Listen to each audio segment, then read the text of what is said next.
Please take a seat if you have one. If you don't, you can build one real quickly. I'll tell you what. You know, I was thinking back there when it says I was speaking that, it's been a while. Harry Reid, I told you 35 years ago to get this sucker done. We're getting it done. You think I'm joking? I've ridden on rail probably more than all of you combined. Oh, really? I got to tell you, it's going to make this longer. I apologize. Real quick story. I was vice president, and the Secret Service is the best in the world, but they don't like you riding a train because so many things can happen on a train along the way. And so, but I was going home to see my mom. I was catching a 5 o'clock train I used to take every single day, the 7 o'clock train out of Washington. I live 150 miles from Washington, and I took the train every single day because my wife and daughter were killed. I started going home to see my kid anyway. Make a long story, not so quite so long. And I was getting on the train, and one of the senior guys in Amtrak, I became friends with all of them after all the years. And I've ridden 36 years as a senator, and he comes up to me, his name is Angelo, and he comes over and he says, "Joey, baby!" He grabs my cheek and said, I thought they were going to shoot him. And I said, "Ange, what's the matter?" He said, "I just read in the newspaper." Because they keep meticulous mileage, how many miles you use an aircraft for the United States Air Force as vice president. I just read in the paper, Joey, you traveled 1,200,000 miles in Air Force. He said, big, I won't quote him exactly. He said, big deal, Joey. He said, we just had a retirement dinner in Newark, New Jersey. He said, just had a retirement dinner. You know how many miles you've ridden? I said, no, Angie. He said, 1,327 miles. I don't hear any more about the Air Force. Well, guys, I'm a real guy, not a joke. And, before I get started, though, I should say a few words about the terrible incident that's happened and all my colleagues have recently spoke to. First of all, 2 state Nevada troopers killed in the line of duty. They were helping a driver on the side of a freeway. And when they were killed by a hit-and-run driver. Then 2 days later, a gunman opened fire at the University of Nevada, Las Vegas. 3 people killed, a 4th now hospitalized. I'm grateful to law enforcement officers who risked their lives in the safety of shooting and spree. You saved lives. They marked in and saved lives. And we join the people across the country praying for the families of those killed whose hearts have been broken by yet another horrific gun violence. Look, I own a couple shotguns. I haven't shot them in a while because I usually just make target practice, skeet shooting. But the idea that the way we deal with guns, as students and educators experience this trauma of the shooting that took place, Las Vegas they've already had real difficulty. So much gun violence, 2017 shooting, still in the minds of so many people. I was out here meeting with the families. Folks, we got to get smart. There have been over 600 mass shootings in America this year alone, plus daily acts of gun violence that don't even make the national news. This is not normal, and we can never let it become normal. People have the right to feel safe, be safe, and I'm fighting to make sure they do, but all these actions I've taken as President of the United States to end this gun violence epidemic is not enough. We need Congress to step up. The idea, if you were driving your automobile here, and you left in the key in the parking lot, you left the key in the ignition, and the kid came up and jumped in and stole it, and they got in a crash, you're liable civilly. Why in God's name do people not have to lock up their firearms? Why is that not a requirement? All these mass murders, not this weekend, but have been because people have picked up, kids have grabbed stuff off of counters, off of their, anyway, I don't want to I get angry. We need to ban assault weapons and high-capacity magazines. Pass national red flag laws, as you've done here. Require safe storage. Enact universal background checks and other common-sense measures to save lives. Because, the Second Amendment didn't say you can own any gun. You can own any weapon. You couldn't own a cannon when the Second Amendment was passed. You couldn't. Anyway, don't get me started. But, look, I'm not going to rest till we do all we can to prevent more families and more communities from being torn apart by gun violence. Now for the reason I came. I came to thank the carpenters and your president, Doug McCarron, has been a friend of mine for a long time. For welcome.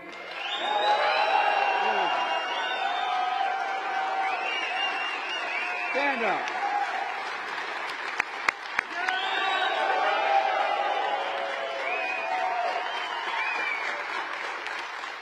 Doug does what he says. He never backs down, and he always knows what to do. God love you, Doug. You're a great friend. Thank you very much. Look, folks.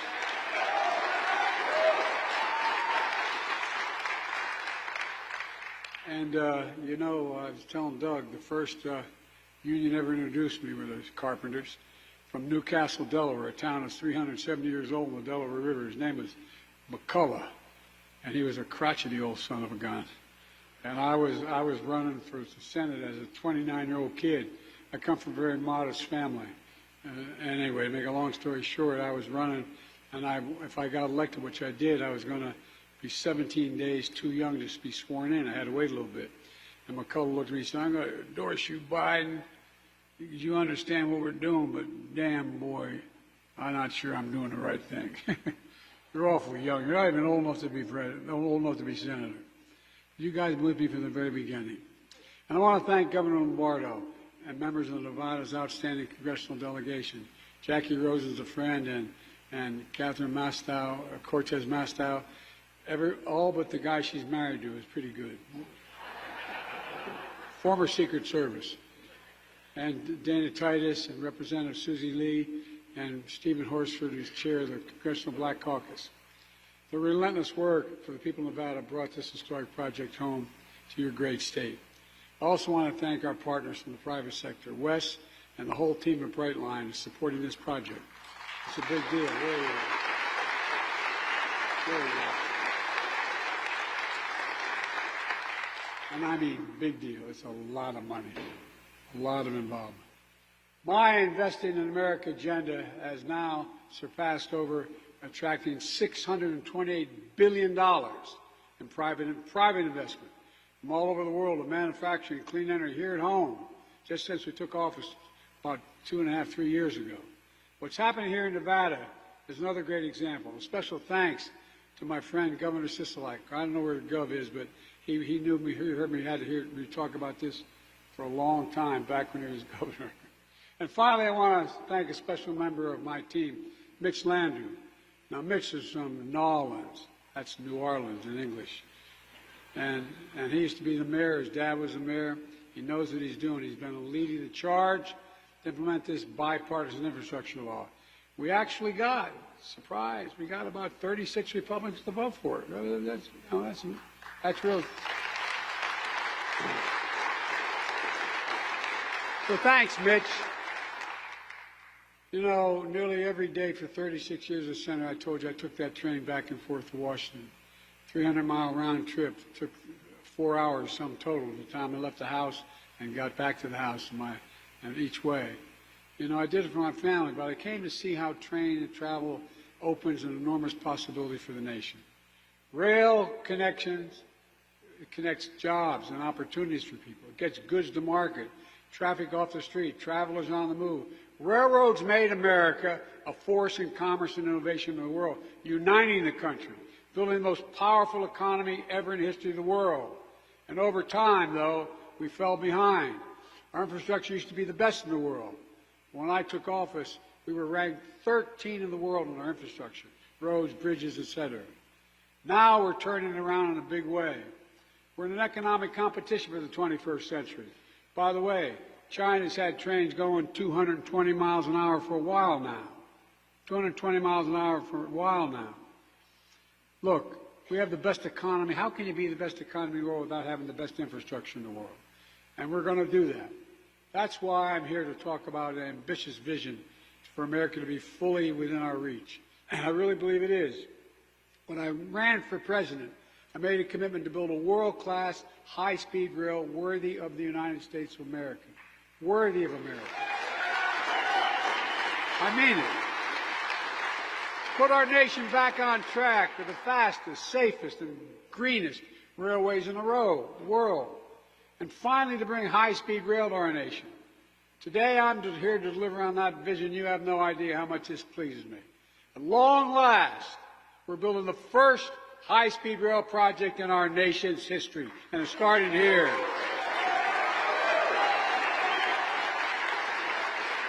As part of $8.2 billion investment we're making in 10 major rail projects across America, reaching tens of millions of people. We're putting high-speed rail on the fast track. Together, we're finally going to make high-speed rail happen between Las Vegas and Los Angeles. Folks, we've been talking about this project for decades. Now we're really getting it done. I want to thank the members of the Nevada's congressional delegation for all they've done to make it possible. And here's why it matters. Some of you know what it's like to sit in traffic on interstates, not the one between here and L.A., which is real, but all interstates. And guess what? Trying to make it that drive from L.A.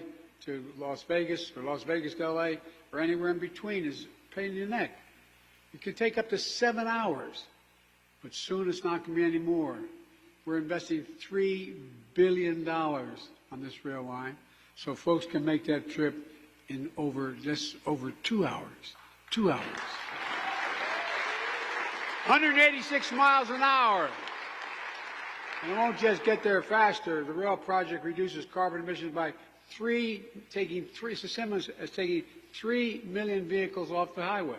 3 million. And all the studies show, by the way, people get from point A to point B faster on a train than their car. They take the train. They take the train. Think of what that's going to mean to the environment. Think of what it will mean for the local economy. New rail line will transport 11 million passengers a year. That means more visitors, more business, more Las Vegas, more money. And if the casino worker wants to take their kid to California for the weekend, they can have breakfast here in Las Vegas and lunch in L.A. Look, folks.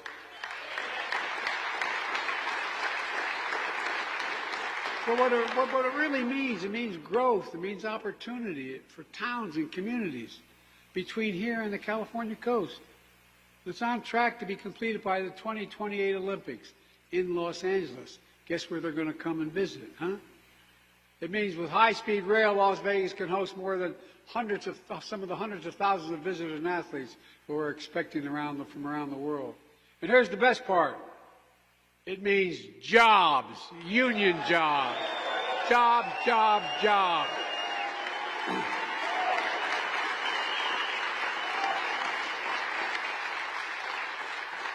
I'm a big environmentalist. Why am I always talking about the environment? When I think environment, I think jobs. 35,000 jobs during the construction phase, 10,000 union jobs in the building trades. Carpenters, electricians, ironworkers, laborers, and more. Jobs and jobs beyond. In fact, once we complete this train line, it's going to be operated by union workers. That means 1,000.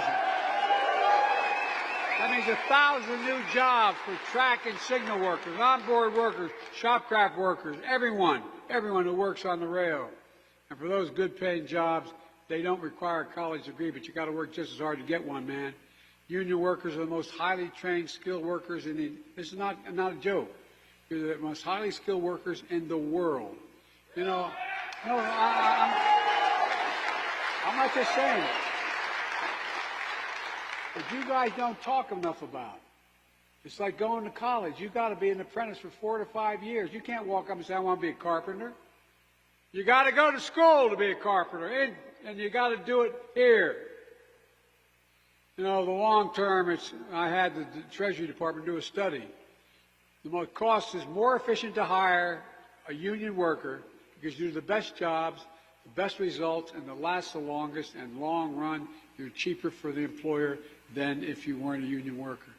That's why I always say, look, folks, I say this all the time. Wall Street did not build America. The middle class built America. And unions built the middle class. That's the truth. That's true. There would be no middle class without unions. That's a fact. And by the way, I know I look like I'm 41, but I'm not new to this. You guys don't even realize how important you are. You built the middle class. It would never have occurred without you, without union wages. Another high-speed rail project we're announcing today is in California. Ultimately, it's going to take folks from Los Angeles through the Central Valley all the way to San Francisco, but less than 3 hours. But today, the journey can take 8 hours by bus or car. Think of how this train will transform California's Central Valley with new businesses, new residents, visitors, economic opportunities, or what it will mean to folks who live in inland towns and commute to work in California and coastal cities. It's a game changer.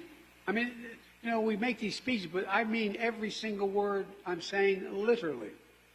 To put all this in perspective, this project in California is the most ambitious rail project in the entire Western Hemisphere. It expects to carry 31 million passengers a year, will be 100% powered by renewable energy, and once again, this project is about jobs. It's already created 12,000 good-paying union construction jobs, with thousands more to come. Many of us have pushed for this high-speed rail project in California for a long time. In fact, the very first federal dollars that went out came from the Recovery Act, which was a change, which I was in charge of as Vice President, to help us recover from the Great Recession of 2009. The last administration tried to cancel it. Now, I promise you, once it's built, they're going to be claiming credit for it. Remember I said it. But they failed. I want to thank two people who couldn't be here today, who made the California project possible. Speaker Nancy Pelosi, the most effective speaker in the House of American history. She has relentlessly pushed for high-speed rail in California. She knows how critical it is to people's lives and to the strength of the economy across California and across the country. No one has done more to make it a reality. And Governor Gavin Newsom, a tremendous governor who never gave up the fight to get this done. And folks, we're not stopping now.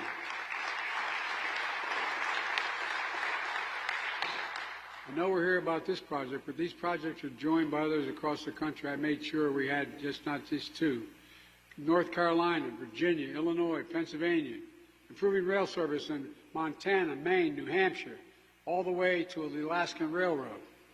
We're supporting 69 rail projects still in the early stages across 44 states. On top of that, we're investing $9 billion to replace over 1,000 Amtrak engines and cars across the country with scale-of-the-art equipment made in America by American workers. Made in America by American workers. And add it all up, we're making the biggest investment in history for passenger rail since literally the creation of Amtrak a half a century ago. All told, thanks to the bipartisan infrastructure law, over 40,000 infrastructure projects are announced across America. Not just railroads, but bridges, roads, ports, airports, clean water systems, affordable high-speed internet. And thanks to your congressional delegation here in Nevada, we've delivered $3.2 billion. Nearly 200 of these projects already here in this state. Over $400 million in affordable high-speed internet statewide. You know, we're helping school districts across the country, including Clark County Electric school buses can keep kids with childhood asthma more healthy. Diesel exhaust from school buses pollute the air that these kids breathe. We're installing sidewalks, streetlights, bike lanes along Stewart Avenue here in Las Vegas and the major roadways connecting downtown and East Las Vegas. The list goes on. We're going to change the way people are able to live. Folks, all this project stands in stark contrast to my predecessor. He always talked about infrastructure week. 4 years of infrastructure week, but it failed. He failed. On my watch, instead of infrastructure week, America's having infrastructure decade. Over $1.3 billion. Trump just talks the talk. We walk the walk. Look, he likes to say America's a failing nation. Frankly, he doesn't know what the hell he's talking about. I see shovels in the ground, cranes in the sky, people hard at work rebuilding America together. Meanwhile, the vast majority of my Republican friends in Congress voted against the infrastructure law. But that doesn't stop them from calling up now and saying, hey, Mr. President, we need a project in my district. Well, that's okay. I promised I'd be president of every American. And like I said before, I'll see them at the groundbreaking. Folks,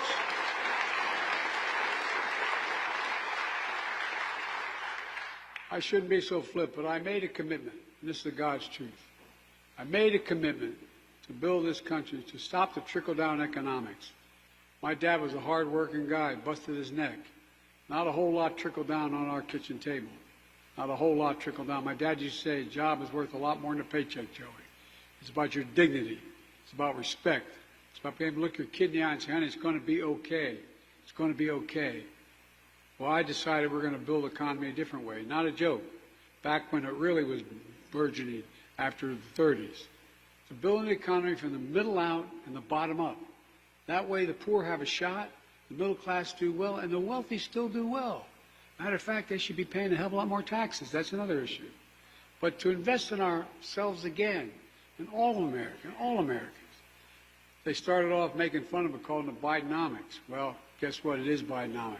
We have a lot more to do to put our plan that's already paying off. This morning, we learned that the economy added 199,000 jobs again this month. Solid, steady job growth.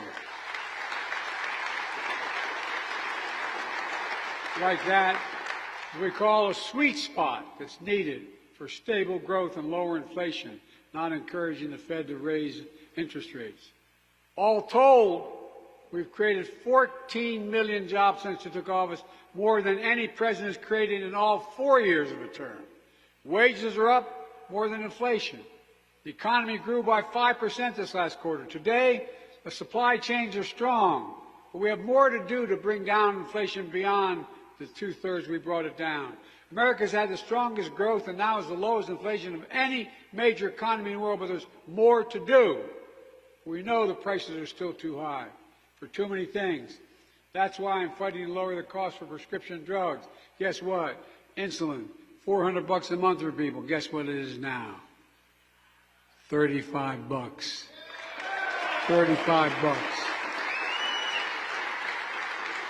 And by the way, by 2025, no matter what your prescription drug costs are, and some cancer drugs are $4, $5, $10, as much as $13,000.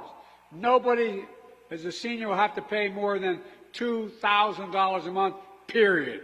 Period. Bringing down health insurance and utility bills. That's why I'm fighting to eliminate the hidden junk fees the banks and airlines and other companies do to rip off consumers. Look, do you ever think when you pick up the phone and call what your balance in your account is, you're going to get charged $20? Or you get in an airline, you want your kid sitting next to you, they tell you it's going to cost you another $300? I mean, this is ridiculous. Let me be clear. Now that we've built the supply chains and brought down costs, any corporation that is not passing on these savings along to consumers needs to stop this price gouging. The American people are tired of being played for suckers. And by the way, does anyone here think that the tax code is fair? If you do, raise your hand. You got it, baby. I made a commitment that nobody making less than $400,000 a year, which is way above what I ever made until I became president. But it was, look, in 2020, 55 of the biggest corporations in America, the Fortune 500, they paid zero in federal taxes, and they made $40 billion, $40 billion in profit. But not anymore. Under the law got passed and signed, big corporations now have to pay less than you pay. I could only get up to 15%. But guess what? That paid for all the programs we're talking about. And probably less than what as I said, we have to do more, though. Get this. We used to have, before the pandemic, we had in the United States of America 750,000 billionaires. 750 billionaires. And guess what we have now? We have 1,000 billionaires. You know what their average tax rate is in the federal government? 8%. 8%. That's why I'm proposing a billionaire minimum tax of 25%.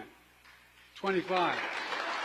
The billionaires and big corporations paid their fair share to strengthen Social Security and Medicare, and we wouldn't have all this talk from the other team talking about having to cut it. We could bring down the cost of child care, elder care for working class and middle class people. Look, when we do that, the poor have a ladder up, as I said, and the middle class does very well, and the wealthy still do well. We all do well. Let me close with this. When we see shovels in the ground and people hard at work on these projects, I hope you feel something that really matters. At least where I come from in Scranton, Pennsylvania, and Claymont, Delaware, used to be a big steel town. Pride. Pride in America. Pride in knowing we can get big things done when we work together. You're all the real heroes of this story. We talk about what I did and others did. The American people, the American workers, neighbors and leaders in the community doing the work to bring your city into the future. That's what America does. That's why it's never been a good bet, as I told Xi Jinping, it's never been a good bet to bet against America. Never, never, never, never. And I've never been more optimistic about our future. Just to remember who in God's name we are. We're the United States of America, and there's nothing beyond our capacity. Nothing, nothing, nothing. We've always come out of the truth. Check it out. Stronger than we went in. Every time when we work together.